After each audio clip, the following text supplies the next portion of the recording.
Africa के घने जंगलों में रंग बिरंगे पंछी उड़ते हैं। ये हैं तुराको, जिनके पंख इतने रंगीन होते हैं कि इन्हें अफ्रीका का जीता जागता इंद्रधनुष कहते हैं।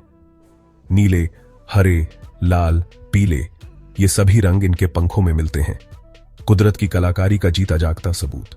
लेकिन तुराको सिर्फ सुंदर ही नहीं, बल्कि एक अनोखा पंछी भी है, जिसकी अपनी कहानी है। तुराको अफ्रीका के अलग अलग जीवों की निशानी है। इनकी कहानी है मुश्किलों से जूझने की, जिंदा रहने की और जंगल में रौनक लाने की। घने जंगलों से लेकर पहाड़ी जंगलों तक ये पंछी हर जगह पाए जाते हैं और इन जंगलों के जीवन का एक अहम हिस्सा है। तुराको की सबसे खास बात है इसके रंग बिरंगे पंख। ये पंख न केवल देखने में सुंदर होते हैं, बल्कि इनकी बनावट भी अद्वितीय होती है। हर पंख कुदरत की बनाई एक कलाकृति है। इन पंखों की बनावट और रंगों का संयोजन किसी चित्रकार की कूची से कम नहीं है। हरा, लाल, नीला, ये कुछ रंग हैं जो इन पंछियों को इतना खूबसूरत बनाते हैं। इन रंगों का मेल तुराको को एक अनोखा रूप देता है। इनके रंगों का राज है कुछ खास पिगमेंट्स जो दुनिया के किसी और पंछी में नहीं पाए जाते। ये पिगमेंट्स तुराको को एक विशिष्ट पहचान देते हैं। तुराको वेर्डिन जो हरा रंग देता है और तुरासिन जो लाल रंग देता है, ये सिर्फ तुराको में ही होते हैं। ये पिगमेंट्स तुराको के पंखों को एक अद्वितीय चमक प्रदान करते हैं।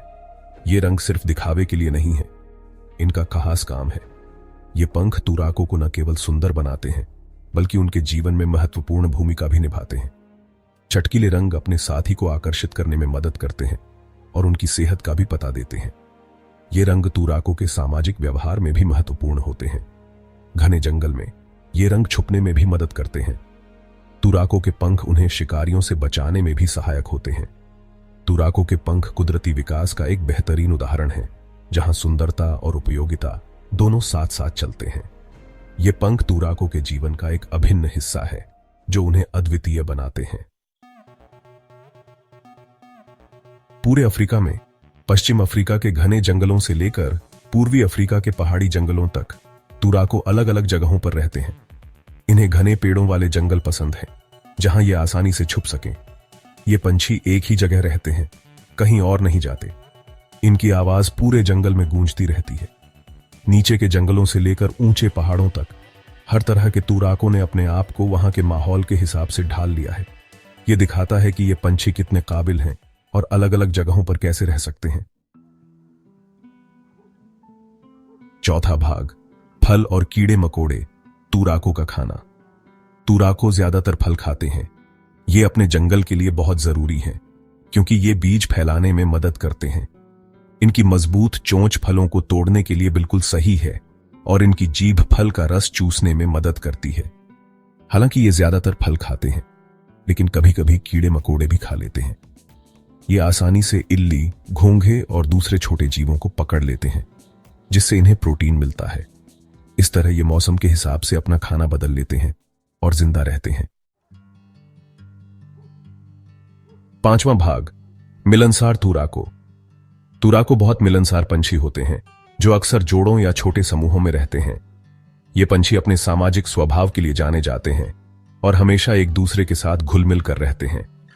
चाहे वो भोजन की तलाश हो या आराम का समय, तुराको हमेशा अपने साथियों के साथ होते हैं। ये अपनी चहचहाहट के लिए जाने जाते हैं, जो जंगल में हमेशा सुनाई देती है। इनकी चहचहाहट न केवल उनकी उपस्थिति का संकेत देती है, बल्कि उनके बीच संवाद का एक महत्वपूर्ण माध्यम भी है। ये आवाजें सिर्फ शोर नहीं होती, बल्कि एक तरह से बातचीत होती है, जिससे ये खतरे की चेतावनी देते हैं, अपने साथी को बुलाते हैं और आपस में जुड़े रहते हैं। इनकी आवाजें इतनी विशिष्ट होती हैं कि हर तुराको अपने साथी की आवाज को पहचान सकता है। जब भी कोई खतरा होता है, तुराको तुरंत अपने समूह को चेतावनी देते हैं। ये संकेत उनके जीवित रहने के लिए बहुत महत्वपूर्ण होते हैं। इसके अलावा ये पंछी अपने समूह के सदस्यों को भोजन के स्रोतों के बारे में भी जानकारी देते हैं। प्रजनन के मौसम में ये जोड़े अपने रंग बिरंगे पंख दिखाकर एक दूसरे को आकर्षित करते हैं।